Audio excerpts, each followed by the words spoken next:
দেখেন আমাদের সেলিব্রিটি আপু বা জিম করে ঠিকই ভাতও খাচ্ছে 3 বেলা ঠিক মতো। কন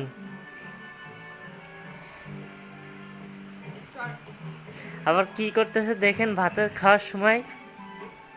এই! এগুলো মানা যায় না, এগুলো মানা যায় না। যাই হোক, আমার অভ্যাস।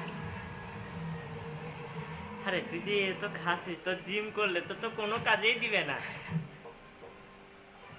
না দেখ, আমি মোটা হব, অনেক মোটা।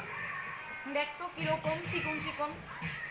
তাহলে জিমে যাস কেন? হ্যাঁ, জিমে যাই কোমর টমর একটু চিপানোর জন্য। তা তুই যেভাবে খাচ্ছিস কোমর চিমন হবে না, আর কয়েকদিন পর দাদিদের মতো আজকে হয়ে কয়বার যাবে। খাইছি?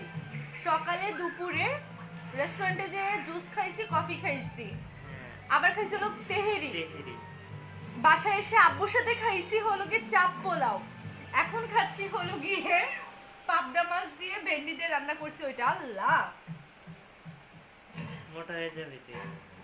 যাই হোক, এতদিন যারা বলতেছিলেন যে আপু আপনি অনেক মোটা মোটা, আসলে মোটা ছিলাম না, এখন মোটা হওয়ার চেষ্টা করছি আপনাদের স্বপ্ন পূরণ করার জন্য। যে আমাকে মোটা অবস্থায় দেখলে আপনারা কি বলেন, কি রিয়াকশন দেন।